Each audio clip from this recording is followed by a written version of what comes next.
বাথৌ মহাসভাৰ বাৰ্ষিক ৩২ সংখ্যক বাৰ্ষিক সন্মিলন আছিলে। ইয়াৰ আগৰ সন্মিলনখনত ভাৰত চৰকাৰৰ গৃহমন্ত্ৰী ডাঙৰীয়া অংশগ্ৰহণ কৰিছিলে মুখ্য অতিথি হিচাপে। আজি মোৰ অংশগ্ৰহণ কৰাৰ সৌভাগ্য হ'ল।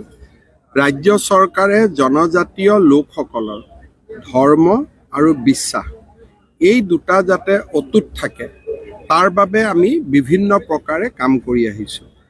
বড়োসকলৰ ব্ৰহ্ম আৰু বাথৌ, কাৰ্বিসকলৰ নিজৰ ধৰ্ম বিশ্বাস, মিচিংসকলৰ নিজৰ ধৰ্ম বিশ্বাস, দেউৰীসকলৰ নিজৰ ধৰ্ম বিশ্বাস, ৰাভাসকলৰ নিজৰ ধৰ্ম বিশ্বাস, আধুনিকতাই যাতে এই সম্পদসমূহক লুপ্ত কৰি পেলাব নোৱাৰে তাৰ বাবে আমি নিৰন্তৰ এই ধৰ্ম আৰু ধৰ্মক বিশ্বাস কৰা জনজাতীয় লোকসকলৰ লগত থিয় হৈ আছোঁ।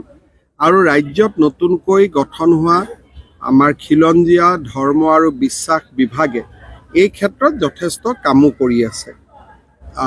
কেইবাখনো বাথৌ থানচালি আমি কৰাত সহায় কৰিছোঁ। আজি মই আৰু 100খন বাথৌ থানচালিৰ কথা কৈছোঁ।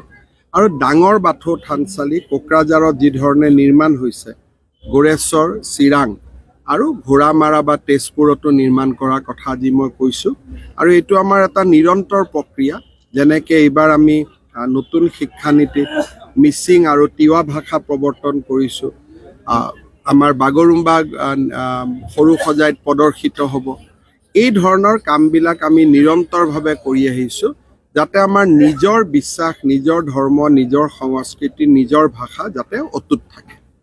ইয়াৰৰ যিখন চুক্তি, সেই চুক্তিখন যিমান ক্ষীপ্ৰ গতিত ৰূপায়ণ হৈছে সিমান চুক্তি আজিলৈকে ক'তো ৰূপায়ণ হোৱা নাই। অসম চুক্তিৰ ক্ষেত্ৰত আপোনালোকে জানেই BTRৰ চুক্তি ইমান ক্ষীপ্ৰতাৰে ৰূপায়ণ হৈছে যে আজি BTRৰ বাউণ্ডৰী গৈ গহপুৰ পাইছেগৈ, যিবোৰ আজিৰ পৰা 2 বছৰ আগত কোনেও বিশ্বাসে কৰিব নোৱাৰে। BTRৰ বাজেট এতিয়া BTRে সম্পূৰ্ণ বনায়। অসম চৰকাৰে একোৱে হস্তক্ষেপ নকৰে। আৰু সাংবিধানিক এমেণ্ডমেণ্টৰো প্ৰক্ৰিয়া ফাইনেল পৰ্যায়ত আছে।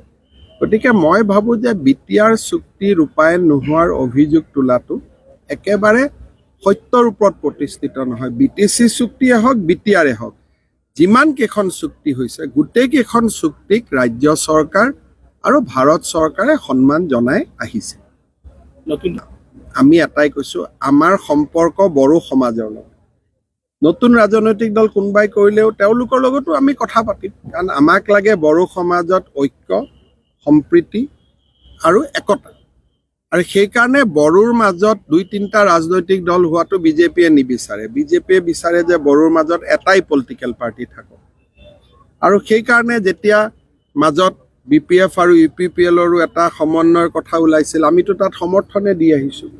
গতিকে আমাৰ কথাটো হ'ল যে বড়ো জাতি একত্ৰিত হৈ থাকক, একেলগে থাকক। আৰু বিজেপিৰ সেইটোৱে ভাল, কাৰণ একত্ৰিত হৈ থাকিলে আমাৰো কথা পাতিব ভাল। 2-3টা গ্ৰুপ হ'লে আমাৰো কথা পাতিব দিগদাৰ। কিন্তু ব্যক্তিগতভাৱে মোৰ অঞ্জলি দৈমাৰীৰ লগতো ভাল, তাত কোনো অসুবিধা নাই।